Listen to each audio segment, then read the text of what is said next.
Ahora os voy a hablar un poquito del colectivo Stampa, que están aquí en Barcelona y son los siguientes ponentes. El colectivo Stampa pues es un colectivo súper guay formado por artistas, programadores, investigadores que sobre todo se dedican a la producción de piezas audiovisuales, experimentales, entornos digitales. Y hoy tenemos a dos de los miembros del colectivo. Tenemos a Marcel Pié y Pau Artigas. Marcel, os lo introduzco un poco, es artista visual y realizador, interesado sobre todo en el campo de la animación experimental. Quizás alguien de aquí lo conoce porque también es profe en Massana y es profe en la Facultad de Bellas Artes de aquí de Barcelona. Y Pau Artigas es programador, interesado sobre todo en un mix, en una intersección entre tecnología, ciencia, arte, ¿vale? Y nada, sin enrollarnos mucho más, vamos a dejar su charla. Espacio a ellos, ¿no? Un poquito espacio. Muchas gracias. Que os guste.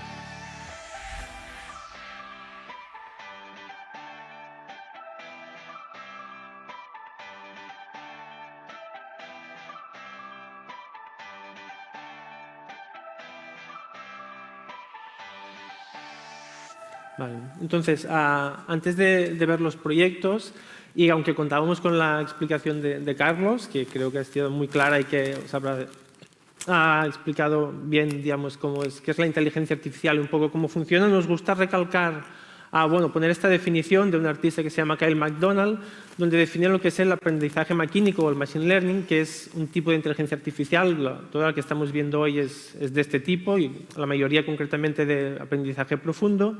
Y él dice que el machine learning o aprendizaje automático consiste en automatizar tareas, es decir, hacer cosas repetitivas. Antes creo que Carlos yo llamaba a decir, no hacemos programas que hagan cosas inteligentes, sino hacemos herramientas que aprenden a hacer cosas inteligentes, ¿no? Esta es la segunda parte, que estas herramientas aprenden a partir de muchos ejemplos, que es el dataset o el training dataset, que ya ha salido en varias de las charlas, en vez de utilizar código, ¿no? Esto es importante, por una parte, porque luego lo vamos a ver con algunos de nuestros proyectos, y por otra, porque como también ha salido ya, las características y los sesgos que tiene este dataset van a aparecer luego en las salidas que la red o la herramienta nos dé. ¿Vale? Entonces, como ya ha comentado Marcel, llevamos más de 5 años haciendo proyectos con inteligencia artificial. Esto es un listado bastante extenso, quizá falta alguno, pero hay bastantes. En el cual hemos trabajado con muchos tipos de herramientas, ¿vale? Lo que se ha visto aquí hasta ahora, la parte más visual, digamos, eran herramientas que se utilizan desde páginas web, y hay herramientas de uso común, como por ejemplo el Premiere o el Photoshop, que incorporan cosas de inteligencia artificial, pero muchas de estas herramientas no tienen una interfaz gráfica, sino que están colgadas como código en repositorios como GitHub, que es un repositorio de código. Entonces, nosotros lo que hemos hecho es coger estas herramientas y probar a darles un uso no normativo, ¿no? Entonces, yo creo que aquí el hecho de ser un equipo multidisciplinar, donde hay gente como, por ejemplo, yo que soy programador informático, Marcel, que viene del campo artístico, nos ha permitido utilizar estas herramientas que generalmente no tienen un uso fácil y darle ese uso creativo que es lo que nos interesa, ¿vale? Entonces, en esta imagen podéis ver los proyectos categorizados en principalmente 4 categorías. La primera de ellas es visión artificial, que ya la ha definido antes Carlos, que es las herramientas que nos permiten procesar, analizar y extraer datos de las imágenes, que esto es una cosa que antes de que existieran estas herramientas era muy complejo, porque hacerlo por código sin utilizar Machine Learning es realmente complicado. La otra es generación de imágenes, también lo ha introducido Carlos. En este caso, nuestros proyectos son todos de GANs. Hemos empezado a explorar la utilización de Clip y las nuevas herramientas que salen ahora, pero hoy no veremos ningún proyecto de estos. Luego, generación de texto, como sería GPT-2 o GPT-3. Y, por último, una categoría así más amplia, que es otras herramientas o mezcla de tecnologías, ¿vale? Entonces, vamos a empezar hablando de los proyectos de visión artificial y, concretamente, el primero que hicimos, que fue en el 2017, que es el Mal Alumno. El Mal Alumno fue un proyecto de investigación en el cual nuestra intención era investigar qué herramientas existían, cómo funcionaban, de dónde provenían y probar un poco de hacer el uso no normativo del que hablaba Marcel. ¿Vale? Entonces, el proyecto se llama El Mal Alumno porque nos apropiamos un poco del concepto del aprendizaje maquínico y decíamos que si estas herramientas aprenden, pues nosotros reivindicamos el mal alumno, ¿no? Que hace un uso no normativo de las herramientas. En ese proyecto trabajamos mucho con una red neuronal de detección de objetos, que es lo que podéis ver en la proyección, concretamente una red que se llamaba YOLO 9000, ¿vale? Que tenía 9000 conceptos diferentes, ¿vale? Entonces, una cosa que hicimos fue ver de dónde proviene el dataset, ¿no? Para ver los sesgos que podía tener esta red, de dónde provenían, porque en estos 9000 categorías había algunas bastante absurdas, como por ejemplo líder espiritual, ¿no? Entonces, ¿cómo distingue un líder espiritual en una imagen, ¿no? O bad person o very bad person. Exacto. Que es difícil de distinguir. ¿Vale? También probamos a modificar la salida gráfica de la herramienta. Por ejemplo, escondiendo todo lo que la red no ve o incluso sacándole la etiqueta para intuir qué es lo que está detectando la red, o al revés, tapando lo que la red está viendo y dejando que nuestra imaginación imagine lo que está detectando. O incluso yendo más allá, si tapamos todo lo que está detectando y lo que no, y le ponemos el color de la detección, nos genera una animación experimental. También probamos a hacer nuestros propios entrenamientos creando datasets. En este caso enseñamos a la red a detectar a dos artistas que trabajan mucho con la identidad, como son Cindy Sherman y Joan Fontcuberta. Y como podéis ver, los van contando por las imágenes, por el vídeo, ¿vale? Es por eso que nosotros decimos que estas herramientas son expertas compulsivas, porque obsesivamente están buscando en las imágenes que les pasamos solo aquello con lo que han sido entrenadas, ¿vale? Entonces, cuando le pasamos este tipo de entrenamientos con Cindy Sherman y Joan Fontcuberta, el error, el equívoco tiene mucho sentido, ¿no? Porque también es una cosa que reivindicamos en nuestro trabajo.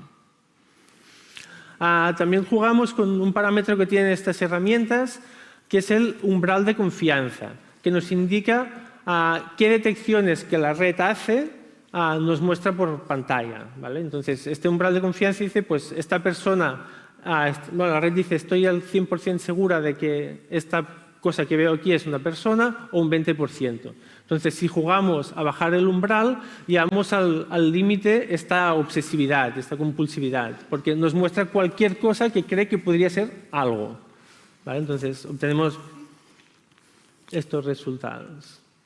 ¿Vale? Entonces, ahora Marcel va a hablar de este próximo proyecto que os enseñaré tiene que ver con usar, en este caso, inteligencia artificial para hacer un deepfake. Entonces, vamos a ver primero el vídeo que tiene sonido, es importante el sonido. No sé.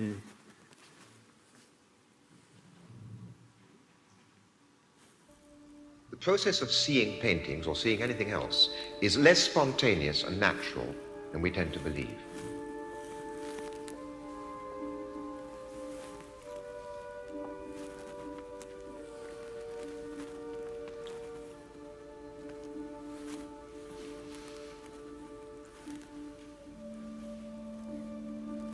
A large part of seeing depends upon habit and convention.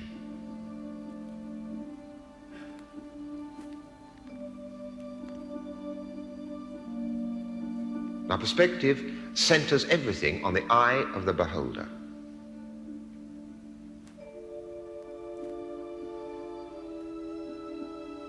It is like a beam from a lighthouse, only instead of light traveling outwards, appearances travel in. And our tradition of art called those appearances reality. Bueno, este es otro ejemplo de algo que nos gusta y que ya ha mencionado Pau, que es jugar otra vez con el equívoco. Esta película conocéis todas, es Vértigo de Hitchcock. Y la voz, no sé si la habéis reconocido, pero es John Berger, hablando de modes de ver, ¿no? Ese famoso programa de televisión que se convirtió después en un libro. Y lo que es más interesante, aparte del juego, que evidentemente esta película es una película que habla de percepción, que habla también de equívocos, es otra vez este pequeño equívoco que surge cuando la pintura habla, ¿no? Nosotros insistimos mucho en que nos interesa el mal alumno, que nos interesa el error y que quizás es justamente en ese error y en ese equívoco donde se puede encontrar algo de creatividad en el ámbito de la inteligencia artificial en la actualidad. Otro proyecto de visión artificial que os queremos mostrar y que de hecho ahora mismo se puede ver en la Capella de Barcelona dentro del Festival ISEA es Imágenes huéspedes, parasitología de la visión y otras simbiosis. Es un proyecto muy sencillo que hicimos en Tabacalera de Donosti. Simplemente incidimos en la ubicuidad de las cámaras y en los usos que se da a estas tecnologías en el ámbito público, sobre todo para mostrar que la imagen contemporánea tenía un grueso y este grueso está hecho por una serie de capas y estas capas son todas esas redes neuronales que utilizamos para extraer datos, ¿no? Podríamos decir que ciertos usos de estas tecnologías son como parásitos que se adhieren a las imágenes. Lo que veis aquí son 4 inteligencias o 4 redes neuronales. La que aparece ahí sería la de segmentación, la que usan normalmente los coches automáticos. Después hay una de estructura y posición, una siguiente que es de profundidad y la última que ya hemos visto antes, que es de detección de objetos. Aquí una pequeña muestra de cómo nosotros también jugamos, esto no es una pieza, pero son investigaciones que hacemos en mezclar diferentes tipos de redes neuronales. Y en este caso lo que tenemos es la mezcla de 2 redes neuronales, la que detecta la profundidad y la que detecta esqueletos. Y el resultado pues, es el que veis. Se va, digamos, invadiendo por la red neuronal en función de la detección de profundidad que obtiene de la otra red neuronal. Los siguientes proyectos que vamos a mostrar son de generación de imágenes, es decir, mediante redes GAN, que ya han sido mencionadas. La primera de ellas es un proyecto que se llama Not Safe for Work. Ya conocéis el acrónimo, conocéis el uso de este acrónimo. Esto es un vídeo pornográfico, no sé si lo habéis visto. Está hecho con una red GAN entrenada con muchísimos miles de fotogramas de películas pornográficas normativas. Y el resultado, como las imágenes que le proporcionamos era muy heterogénea, y después también porque estas son redes ya antiguas, es un proyecto de 2017, 2018 o 2019, da ese resultado. Lo curioso es que cuando la subimos, evidentemente, por primera vez a Instagram y a Twitter, la red neuronal reaccionó, no vetando, pero sí que etiquetando este contenido como para adultos. Porque, claro, para la red neuronal esto es porno del bueno, o sea, porno. En todo caso, para la red neuronal que usan estas redes sociales para detectar imágenes que no pueden mostrar. Esta es una traducción de esta pieza en forma escultórica que tenemos ahora en Girona, en el Bolit, en el Centro de Arte. Es simplemente la reproducción de alguno de estos fotogramas mediante una impresión 3D. El siguiente proyecto del que vamos a hablar es un proyecto que se llama Barcelona 1965-1975, que habla de los últimos 10 años del franquismo. En Barcelona fue un encargo del ICUP y de Eurecat para hacer una instalación, como contaban, en el castillo de Montjuïc, ¿vale? En este caso lo que hicimos fue trabajar a partir de un dataset de imágenes provenientes del archivo fotográfico de Barcelona de la época, a imágenes aéreas del Instituto Cartográfico o también algunos fotogramas de películas de amateurs, tanto del digamos, provenientes del régimen como provenientes de la contracultura. Una cosa que hicimos con estas imágenes es utilizar una herramienta de Machine Learning. No sé si a alguna de vosotros os suena el término UMAP o TSNE, son técnicos, pero a veces se utilizan, que lo que hace es organizar las imágenes por similitud visual. ¿Vale? Entonces, lo que hicimos fue organizar todas estas 6 imágenes del dataset en un espacio 3D, que es lo que podéis ver en las proyecciones colgadas de la imagen, y hacer recorridos por este espacio, de forma que se podía ver cómo la red había organizado las imágenes, ¿no? Entonces era interesante ver cómo al organizarlas solo por similitud visual, sin información de contexto, porque estas redes podríamos decir que no tienen contexto, las agrupaba de formas sorprendentes. Por ejemplo, nos ponía a Dalí señalando como Colón delante de la escultura, al lado de alguien haciendo el saludo franquista, o juntaba a toda la gente que llevaba batas blancas, cosas de este estilo. ¿Vale? También entrenamos una red, como la que ha comentado Marcel, a generar nuevas imágenes a partir de este dataset y las imprimimos en forma de postal, que es lo que también podéis ver en la imagen. Y en este caso el resultado que obtenimos tampoco es fotorrealista, ¿no? Como pasaba en el caso anterior, aunque sí que nos permite intuir qué tipo de imágenes o qué motivos había en estas imágenes, ¿no? Más o menos aquí podemos ver pues, 4 personas masculinas de edad adulta en traje, posiblemente en un acto público, ¿no? Porque esto nos está hablando del dataset, ¿no? De dónde provenían estas imágenes. Y en este caso el archivo fotográfico contenía imágenes que provenían del régimen franquista. También lo probamos con las imágenes aéreas hechas desde un avión y un poco más realista. De hecho, de lejos parece realista, si te la miras bien no. Sí que también nos habla del dataset y nos permite ver o imaginar qué tipo de barrio o qué tipo de edificios estamos viendo aquí. ¿Vale? El último proyecto del que hablaremos de esta parte, de la generación de imágenes, es un encargo del CCCB para la exposición a Marte, el espejo rojo, del año pasado, ¿no? Si no me equivoco. Sí.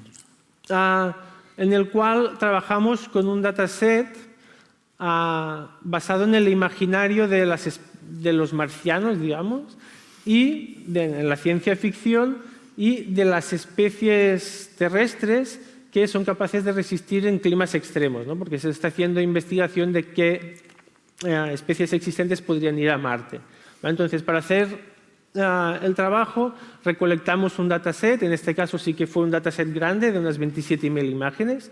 Lo hicimos de forma semiautomatizada y utilizando herramientas de Machine Learning, de inteligencia artificial, para facilitarnos el trabajo.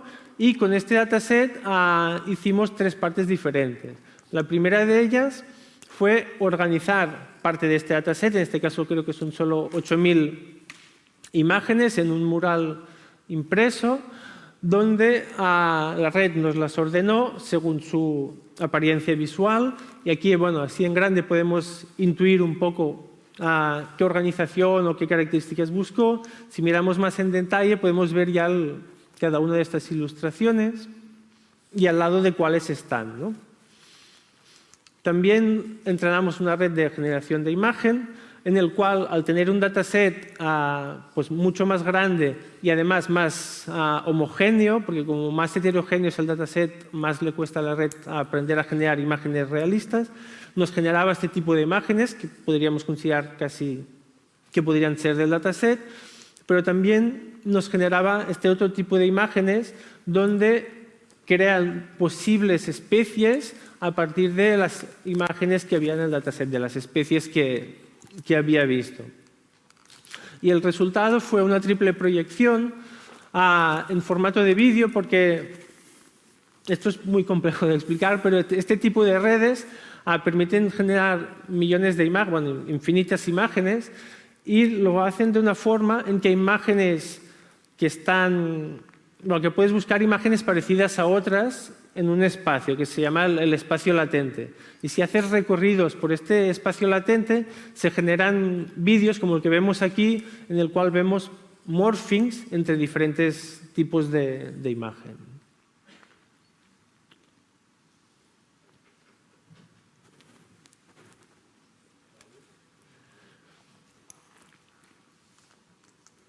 Y por último, volviendo a la técnica de utilizar una red neuronal para organizar las imágenes, lo que intentamos hacer fue organizarlas en un espacio 3D, pero en este caso no se trata de imágenes originales, imágenes reales del dataset, sino de las imágenes generadas por la red para mostrar, aunque sea de una forma simplificada, este espacio latente, que también le llamamos imaginación maquínica, ¿no? Porque es como la imaginación que tiene la red, pues intentar mostrar esta imaginación cómo la tiene organizada la red. Vale, y para acabar ya, solo dos últimos proyectos que están a medio camino entre diferentes técnicas, tecnologías y discursos. El primero de ellos es Auspicios de 2019.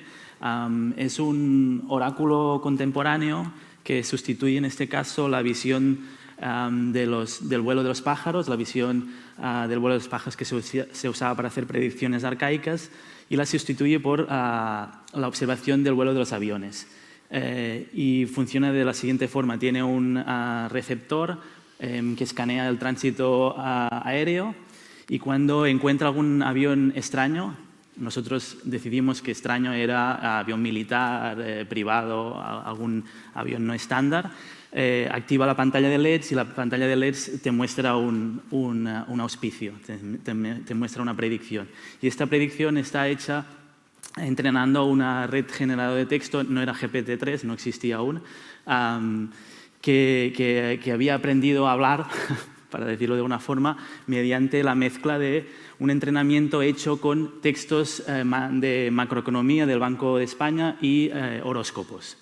Así que lo que decía era cosas como periodo sensible. De hecho, las frases son mucho más largas. Lo que aparece en la pantalla es primero el número del avión y después la frase. Ahora aquí en la foto solo vemos una imagen, pero puede decir cosas como hoy tendrás el IRPF especialmente sensible o cosas de estas. Y el último de los proyectos, ya para cerrar, un proyecto que acabamos de hacer, que se presentó en el Museu d'Art Maristany de Sant Cugat y que habíamos hecho también en Fotocolectània. Se llama llenar según contenido. Es una forma de hacer referencia a esa herramienta que tiene el Photoshop de llenar según contenido, en la que básicamente hacemos una acción muy sencilla, que es borrar a las personas. Borrar a las personas mediante redes neuronales. Una red neuronal detecta dónde está la persona y hace su segmentación, y otra red lo que hace es rellenar el espacio con aquello que tiene en su entorno, ¿no? O con la interpretación de su entorno. Ahí jugamos un poco con la paradoja. Nosotros decimos es la automatización del anonimato mediante la automatización de la detección, y eso sucede en todas las plataformas que son ese tipo de redes. Es decir, para poder borrar a alguien, por ejemplo, para que Google Street pueda difuminar a una persona, tiene que haber otra que la detecte. Entonces, esa paradoja constante que hay en este tipo de tecnologías pues nos parecía interesante. Y aquí lo que hicimos es proponer al museo borrar las personas de todas las fotografías que subían a las redes sociales. Y se expuso también, en este caso, la foto del contrato que se firmó con el museo, con nosotros dándonos la mano y borrados. Con lo cual no se ve nada. Y bueno, no tenemos ningún final espectacular, simplemente tenemos esta última diapositiva para deciros que encantados de estar aquí y mostraros nuestros proyectos.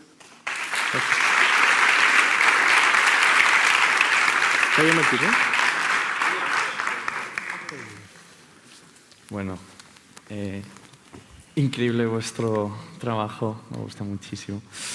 Y qué guay que habéis estado enseñando todos los proyectos. Primero voy a preguntar si alguien tiene una pregunta. Que hable ahora o calle para siempre. ¿Alguna pregunta por parte del público? ¿Alguien quiere formular algo? Solo están mirándonos. Así que la pregunta es tuya. La pregunta es mía, entonces. A ver. Te toca. Yo tengo una curiosidad personal, así que os pregunto, porque incorporáis la inteligencia artificial en bastantes de vuestras producciones. Obviamente esto no ha sido así siempre porque no existían. Y es como saber si ha cambiado algo en vuestra metodología o cómo os relacionáis a la hora de producir, porque ¿no? Al final obtenéis resultados que igual tenéis en mente, pero a lo mejor en el proceso algo os surgen ideas nuevas, porque al final es algo que da un output, no es como Photoshop, que el output eres tú, ¿no? Esto es como que tiene un punto de, ¿no? Output extra. Sí, yo supongo que tiene, o sea, totalmente, es como dices, o sea, hay muchas cosas de imprevisto, de ver qué sucede, ¿no? Y es casi algo que nos apetece encontrar. Es decir, como nos encanta encontrar el error, porque es ahí donde la red se personifica y también donde permite que aparezcan evocaciones extrañas, que son las cosas que nos interesan. Esa sorpresa nos encanta, ¿no? Y para trabajar jugamos con ellas, un poco es como nos planteamos por dónde puede ir el proyecto y entonces un poco lanzamos la piedra al agua y a ver qué nos depara, ¿no? Esas ondas expansivas, digamos. Es increíble, es como que vas obteniendo resultados, a partir de ahí te saldrán nuevas ideas o acabas dándole forma al proyecto, ¿no? Entiendo que también a veces como que obviamente lo buscáis porque entrenáis a la red de una manera específica para un resultado, ¿no? Pero siempre hay como un toma y daca con el error, que esto se ha hecho toda la vida en procesos creativos, ¿no? El error en imprenta, el error no sé qué, que de repente cambia el proyecto que te da algo, pero esto es como más loco, ¿no? Sí, además hay una cosa que también nos gusta, que es el entrenamiento de estas redes, sobre todo las de generación de imágenes, lento, ¿vale? Puede tardar, depende del dataset, pero más de una semana con un ordenador bastante potente en marcha, ¿no? Entonces es un proceso relativamente lento. Entonces, al principio no sabes exactamente lo que va a acabar sacando la red y vas viendo el proceso y vas mirando cada día a ver qué ha hecho, a ver cómo ha avanzado, ¿no? Entonces... Sí, nosotros nos gusta a veces hacer estos paralelismos con estas tecnologías y las tecnologías antiguas. Venimos también mucho de ahí, venimos del cine analógico, de la linterna mágica, o sea, tenemos una especie de problema. Un background ahí. Del doble de personalidad un poco extraño. Pero es que, por ejemplo, nosotros decimos muchas veces que a veces trabajar con ellas o el proceso de trabajar con ellas se parece un poco también al del revelado. O sea, al revés de lo que podemos pensar con una inteligencia artificial, ¿no? Que es tan tecnológica, hay esa cosa de esperar qué va a pasar, ¿no? Claro. ¿Qué va a salir en esa fotografía, ¿no? Y toda esta parte nos encanta también. Qué interesante. Sí, sí, un poco me encuentro en las mismas haciendo el discurso en GPT-3, ¿no? En plan, a ver qué dice, ¿no? En plan, Sí. Bueno, oye, muchísimas gracias por estar aquí hoy.